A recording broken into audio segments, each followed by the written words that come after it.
I invited my parents over thinking it was just a normal housewarming. Instead, they decided my pregnant sister needed my new house more than I did. Then, they tried to move her in and demanded I move out.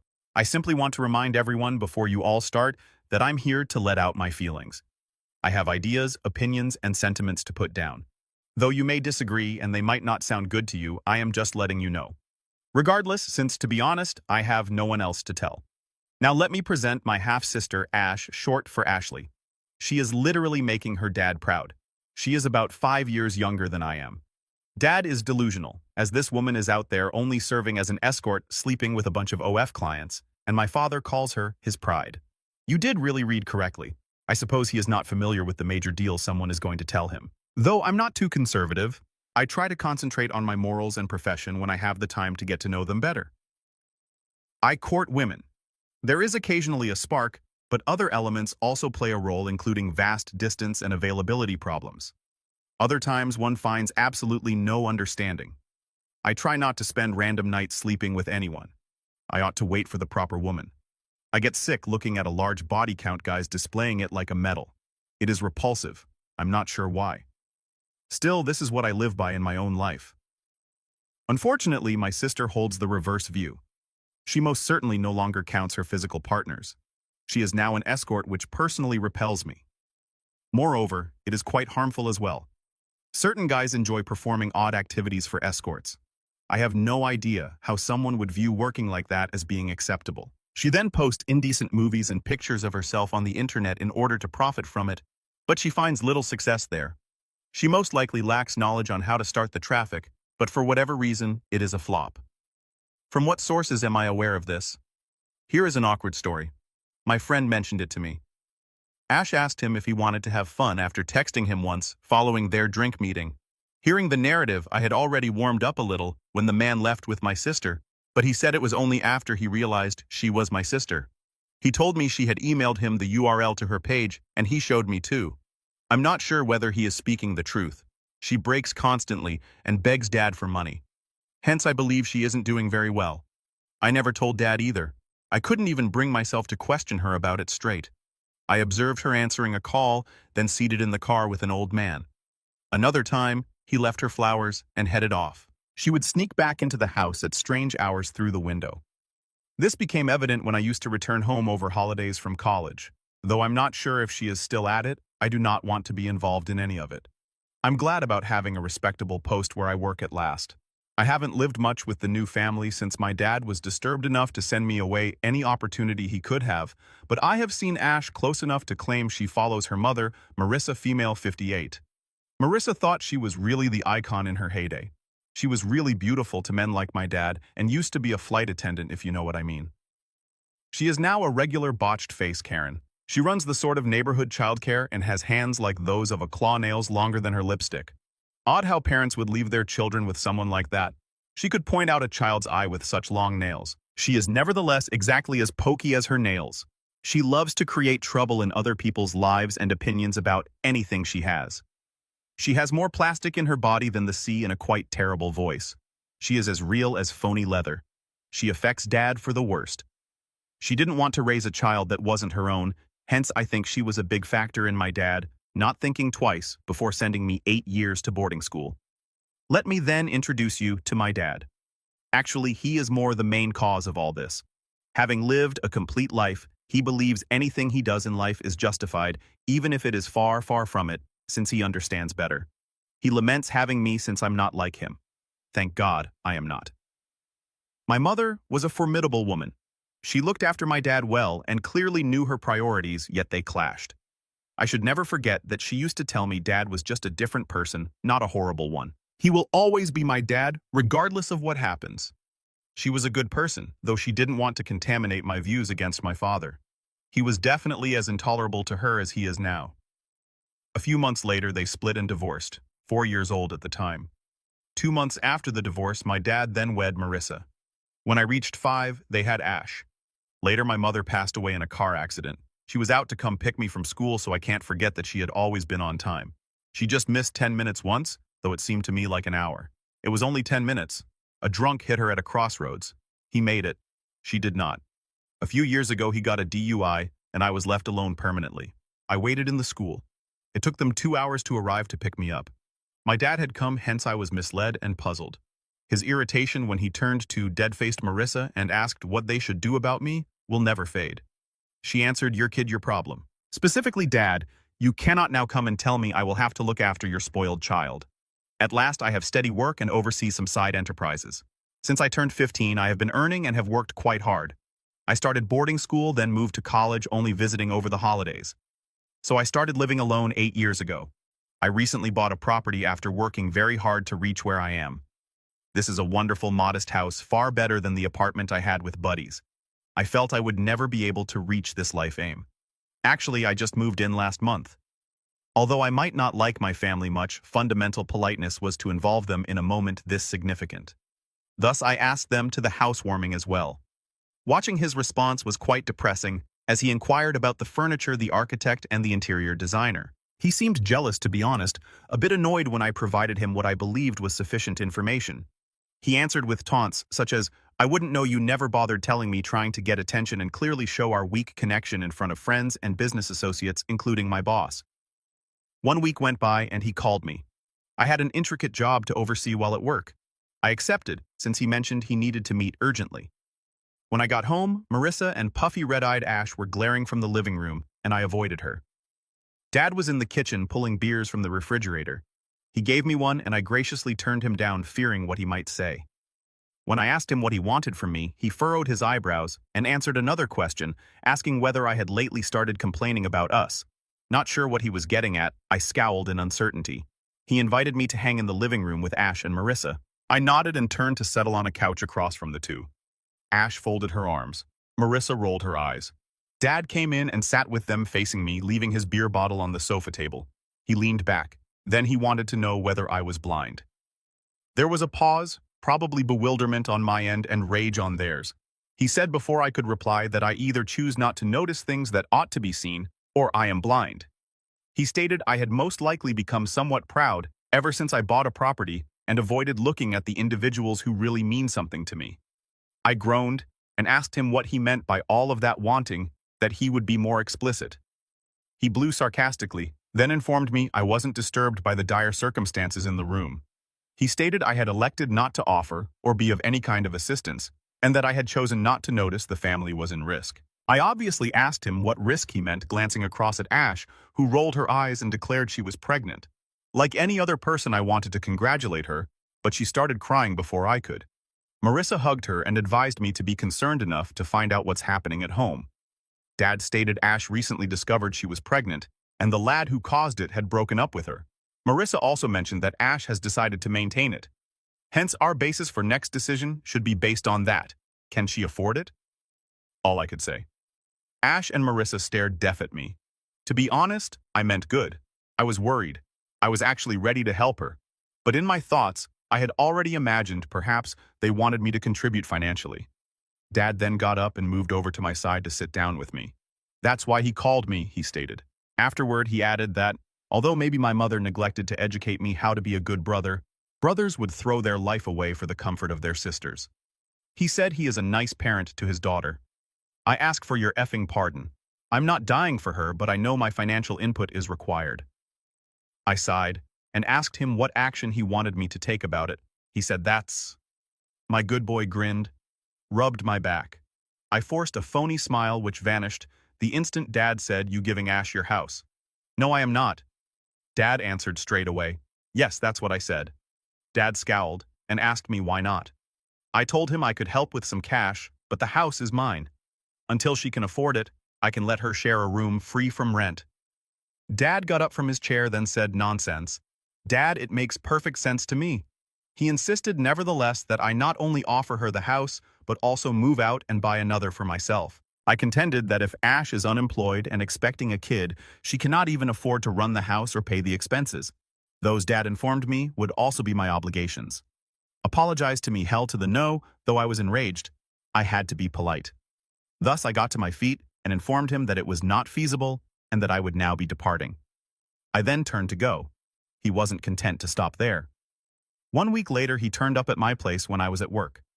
I'm not sure how he entered or where he picked the keys from, but when I returned home, I observed men loading boxes loaded with my belongings outside the house.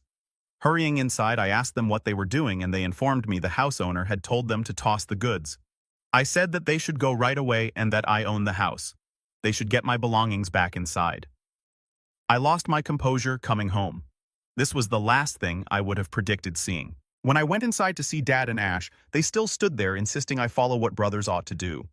They ignored my advice to leave. Thus, I informed them I will contact the police. They went at last, bad-mouthing me, applying curses and things.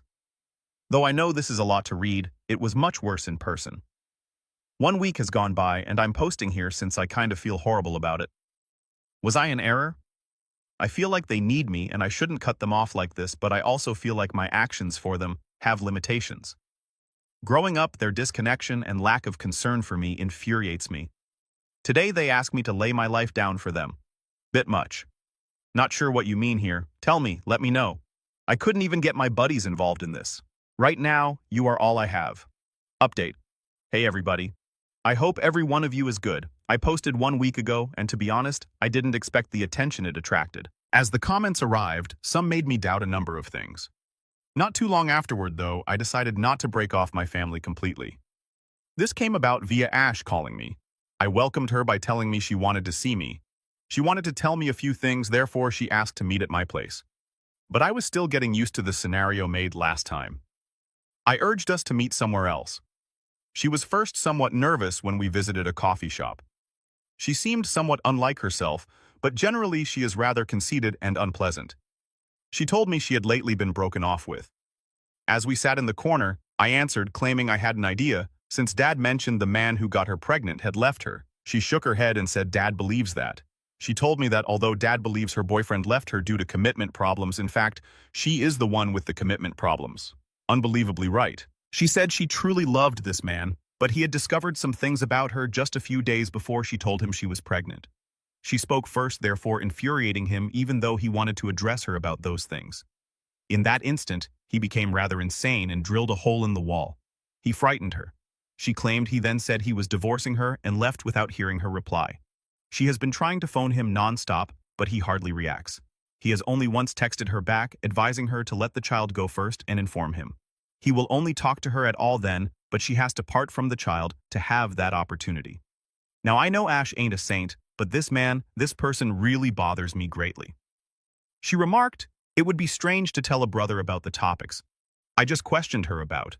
I shrugged and stated that it's okay if she doesn't want to tell me, since I kind of realized she was most likely referring to the OF and escorting. She pulled in a great breath and let it out before I could ask her what she wanted to meet for. She then told me she had been engaged in dubious activities. Though I truly wanted to hear validation of all my doubts, I was concerned. She told me she wanted to paint and be an artist, but Marissa informed her she wouldn't get a decent life or income from it. Ash was advised she had to start looking for a man right now. She first felt disgusted as she soon enough began attracting the attention of elderly guys. She told Ash that it was a good thing when she informed Marissa about it, that is the older males making any money at all knowing what to do with their money. At the time, Ash was just 19 and Marissa informed her college she would not or could not provide a decent, pleasant living. Ash had youth. Many would have paid for it. Ash resolved she wanted to be a model. She tried several modeling agencies, but none seemed to be interested in her. She then ran into a man in his 40s claiming he could land her a job. He purchased her pricey outfits and jewels for the functions and drove her to gatherings. She was content till her first gig was mentioned. She turned out was selling her time to a man in order to pay for a modeling contract. She spent the evening as she assumed it would only be dinner. That was it. She did have a little modeling contract where she photographed a little brand. A few more men used her while she was hoping for a gig in exchange, but she was informed they chose not her. She then discovered that the man making investments in her was actually profiteering off of her. She was terrified he would have her killed, hence she considered it foolish to face him. She then informed him she was fine with low pay and that she no longer wanted to pursue modeling. He fortunately let her depart without any problems. She then attempted to wait tables in bars, and it proved rather difficult for her. Ash hard-earned money is exactly what that is. Still, she also mentioned that Marissa would make fun of her for opting for those little tasks. Marissa would explain that women should be taken good care of. They are the beauty of this planet and should just be there to shine and smile like a showpiece, etc. Ash thus began to go out with men just for supper, but she charged for it. She claimed that although many loners out there simply wanted interaction, too many ended up with stalkers and excessive males believing they were owed more than what they had paid for. She started escorting when she realized that interacting with men and having them feel close to her caused more trouble than sleeping with them. It worked great until a friend mentioned OF. She tried to get it rolling, but her editing and camera handling were not particularly strong. She wasn't social enough, thus that didn't work either. It takes a lot of effort. She next ran across her lover boyfriend, an ex-coworker. He returned often because he worked as a barista, though he was too clingy. She really liked him. He also lacked trust in her and was a bit possessive given that she was indeed still on OF and an escort under his unaware knowledge. He had every reason to question her. Her boyfriend started looking after her with the meager income she made when she stopped escorting and left OF totally. She seemed good with it. Marissa wasn't. She then fell pregnant and her boyfriend discovered everything. She mentioned that a couple of the individuals on the list might be possible fathers. Every one of them donated money to help the child and her. One of them had even proposed to her, but she knows all of them are doing so since they believe they are the only ones there, which is silly given she is an escort. She does not, however, tell them straight out that she pays her expenses and most likely helps with the kid. She said she decided to tell me all this since she couldn't tell Dad. Dad believes she has only been modeling here and there makes little money, and that she had one man in her life who left her. Marissa mostly understands when he should have stayed. She advises Ash to wed the man who proposed and let him believe he is the father. Ash doesn't know, though, what to tell Dad. She also doesn't want to let anyone believe a lie and wants not to wed the guy since he is strange and ancient. She mentioned that some financial support would be great and that she wanted me to make up with Dad. I asked her what she wanted me to help with. She advised me to consent to what Dad asked and then spend some time away.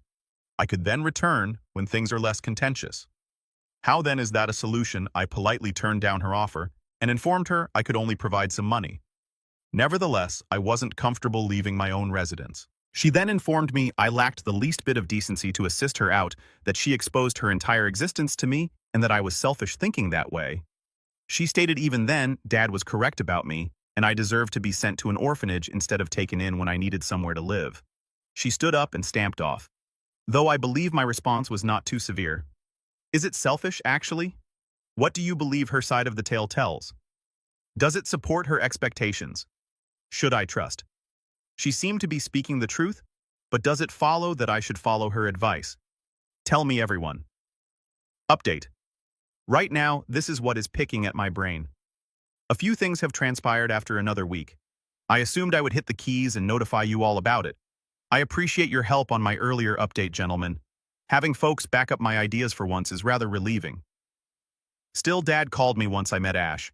He wanted to meet with me at the pub to sort out a few things. Interested, I agreed and went to see him. He mentioned he knew how much I was making as we sat at the counter. When I questioned him about why it mattered, he stated he knew I could afford to buy another property in a few years. I shrugged and said I already had a house, thus this conversation ought to be quite over. He maintained that since I didn't yet have a family, and that single women find it more difficult to raise a child, that child needed a safe place he could call home. I reminded Dad then that Ash had been living with them long enough and that nothing seemed to be an issue. A small child won't harm. I also asked him what she would do pregnant living alone in a big house. She needs to be surrounded by others so that she could be looked after, I remarked. Dad surprised me once again. At that point, he said Marissa and he would move in with Ash into my house. My hearing let me realize something. The bartender laughed sarcastically before I could react to that. Dad objected and inquired about what he found so humorous. He said Ash she uses everyone. He remarked then tosses them away. He nodded, declaring he was her lover. When my dad questioned him about who he was referring to, my eyes opened. So this was the man. Dad baled his fists and asked the man why he felt it was acceptable to establish a family he couldn't sustain. He spoke angrily, holding his hands up. The man informed Dad he had no bearing on the family, an issue he also showed no desire in rearing a child not of his own. Dad pushed him to say why he felt that. He grinned and explained that although Ash still got pregnant, he had a vasectomy last year since he didn't want any children. He also discovered her driving off with several males following her lies on her whereabouts. Then he learned she had an OF page. He found none of it believable. That was the last straw for him. When Ash at last told him they were expecting, he couldn't have a child, hence it verified everything. Knowing this, he told Ash she had been cheating on him all through. She let the truth fly free. While my ears were focused on Dad's voice, all I could see was his face moving from wrath to disbelief to disappointment. He shrugged and informed us show Ash cash money, time honesty, at least love. He owed nothing else. He stated he was unsure whether Dad knew any of it, but he knew no dad would be ashamed of a child like that. Dad stiffened his lip, got off the stool silently and turned away. He texted me later that evening saying he had to go get Marissa from her yoga session.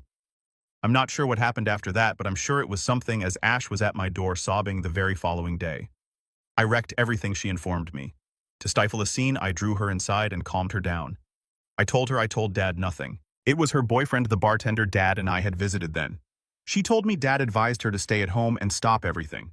He claimed he never expected she would turn to such methods and felt disgusted by her. He advised her to pick a decent man and straighten her behavior. He also noted that these days her chances of meeting decent men were somewhat limited. I hugged her and listened to her. Dad had just returned from seeing me when he confronted her, so she stated she was sorry believing him was me. I forgave her then. She returned home. She added that Marissa was really quiet when Dad was discussing wonderful women and their loyalty, like she couldn't say anything while she was raging and telling me how terrible she felt. Ash stated it's among the topics Marissa avoids talking about. She answered that Marissa couldn't have an opinion since she is yoga. So I asked her what she meant by that. I could only grimace in perplexity before Ash carried on crying as she related what else had transpired. Yoga said, stayed with me actually. What do you suppose happened? Will Ash still be Dad's pride source? Nobody has approached me ever since. Still, I will see and let you all know. I know y'all probably didn't expect me to get back to you so soon, but I couldn't help it. Update. 2 days after my last upload, and I am here for the ones inquiring. Although Ash's ex's name is not important, we may call him Bob. This is the fresh bit. I saw Dad the day before yesterday. I informed him I had some decisions made. I said I was ready to let Ash use a room and I wanted to assist raise her child. I would be fine paying for the diapers and other supplies, but she needs to start working right away. Dad informed me then that nobody would be with the kid. Hence, I advised her to attempt working from home or freelancing. This time, Dad wasn't his usual nasty self. He stopped and then let out a sigh, telling me he felt I despised him. He settled on the couch. He was correct, but I probed him about his reasoning. Mom despised him too, thus he said, which was why she never said that. I told him fast instead, she constantly stated Dad loved me and worried about me. I told him the only reason I felt let down at all was how inaccurate my view of Dad was. Mom told me all that. Then from Dad, I sensed only absolute neglect and lack of caring. Rubbing his eyes, he confided in me, he loathed himself for many ways. He stated he liked Mom, but they hadn't known enough to determine whether they were really each other's type. He sighed and added he had to marry her since he got her pregnant, though he never felt the spark between them. She was a good wife to him. He next crossed paths with Marissa. I could feel my insides tingling at that. I remained motionless. None of this was known to me. Dad told me Marissa sparked a flame in him he never knew he possessed. He caught emotions before he knew it. He was quite delighted with her. Marissa became pregnant too before he could negotiate his way through rights and obligations. She was pregnant. Therefore, it was too late. Even if he informed her it was bad, he urged her to wait. He wanted to tell Mom first, but Marissa came to our house feeling nervous. She reported everything to Mom. She explained everything to Mom. Dad took it when Mom challenged him. Mom was really hurt in this quite unpleasant episode, yet even then she remained courteous and requested Dad for a divorce. My parents separated, y'all. Dad had an affair with my stepmom and got her pregnant. I'm not sure just how much worse this dude could be. Dad stopped and glanced across at me. He stated he had to return me home after spending a good year with Marissa. When Mom passed away, Marissa despised every aspect of it. Again, driven by guilt or something, she was worried that Dad could put me before their kid somehow. 3 years later, he sent me off to boarding school, and subsequently, I never had to remain home long enough to cause Marissa any trouble. Love makes you do stupid things, he remarked, and I wanted to punch this man in the face, but I restrained myself. Turning back, I found Marissa standing in the gateway carrying a water bottle. She claimed to be just heading to the yoga class. Setting her bottle on the table, she headed into the kitchen. I blinked. Then she was back and was through the door before I could think clearly. Numb hence, I followed her out. I grabbed her water bottle to give back to her. She had already got in her car and was leaving when I came out. To help me relax, I silently sat in my car and gently drove after her. She pulled out from parking outside a yoga club. She turned to glance around her and then began down an alley. She once more turned around and climbed into another car. She kissed and hugged the driver, and they headed off. I was hardly able to blink. I locked my jaw, parked, got out, and entered the yoga club. When I asked them about Marissa checking in, they denied providing personal information. I insisted I was at least told if she were there, saying I was frightened about her. They informed me they had no customers under that name. I returned to my car and waited. I have no idea what came over me, but I started filming when the second car rolled in, then slapped her butt as she happily headed to the parking lot when a man got out and opened her door for her, hugged her, and kissed her. For yoga. Marissa, so much is different. I left before she arrived at the parking lot. My dad cheated on my mother, thus he is currently being cheated on as well. Karma is. Dad has phoned me several times, but I didn't answer. All I want right now is go and question Marissa about it, so I'm going to see what happens. Should I change? Hello, y'all? I believe this to be most likely the last update, and I know it's a week late. Y'all anticipated it to be sooner, but so much occurred this week. I first managed to man up and approach Marissa. I went when Ash was asleep and Dad was not home. Was she scheduled for yoga that day? She claimed to have it every day. Sundays included. Cooking spaghetti in the kitchen, she was. Who was her yoga teacher? I asked her. She chose a name at random. Was that a guy? I asked her. Saying no, she chuckled and asked, why would I take a boy? She had a female instructor at the club she visited. So I told her it was odd since none of the other clubs had female instructors. She corrected me, but her voice startled me and her hands were no longer swirling the pasta sauce. They told me I had joined the club yesterday, I told her. How could I know where her club was? She asked. I informed her I visited last time following her. She let go of a spoon. I grabbed it and she spun around. What are you getting at? She asked. I then informed her what I observed. She disputed it as was natural. I mentioned I saw it with my own eyes. She shrugged and said Dad would never accept me. At least he would believe his own eyes. I told her after pulling out my phone and running through the footage. She stood stunned and spent a minute not speaking. Her face then relaxed and she carried on cooking noodles. She stated it was useless now. She was already preparing for a divorce anyhow. My eyes grew wide. This woman was horrible. My dad deserved all of it, granted, but oh, she's a serpent. She informed me that her sweetheart of 3 years ago is the man she visits at the club when it was safe to do so. They resurrected their passion. She stated they had fallen in love long ago, but at the time he was wed to another woman whose father had employed him for his business. Though there was a lot at risk, Marissa and her boyfriend decided he should keep his marriage intact and handle his money. He would then split from his wife and live with Marissa. But Marissa became pregnant, and as women should, she was trying to pin a man down for support. She made that decision to hang around Dad. They were seeing one another on and off, but Marissa chose Dad and told him he had to act. When she met her boyfriend and got pregnant, she had to handle things herself since he developed cold feet, and that's when she spoke with Mom. She's good right now. Her partner is a widower and has a business. She said women should do what they can, kid, and turned around smiling. Her smile stopped, though, as she peered over my shoulder. The next instant, her smile vanished. I turned back to see Dad in the gateway with flaming eyes and clenched hands. He was shaking. Dad awakened Ash then and carried her to the kitchen. Who is her father? He asked. She shook her head and glanced across at Marissa. She assured him she always recognized him to be her dad, thus she didn't give blood any thought. Pacing the floor, he ran his fingers through his hair. Marissa and Ash were instructed to leave his house. 2 days later, the divorce is underway. At a shelter are Ash and Marissa. Dad has requested me to locate him a therapist, and he has been rather quiet since. I pardon him every single time regarding Marissa. Her boyfriend didn't bring her in. He disputes having ever spoken with her. Marissa has begged me for the proof. I have it. She even begged me to consider Ash through her pregnancy. And what can I say? Marissa, your child, your challenge. From what standpoint should I act? Either destroy the footage or hand it up. I'll let others know in the comments soon. Later, I appreciate you joining me and for your ideas and encouragement. It means a great deal.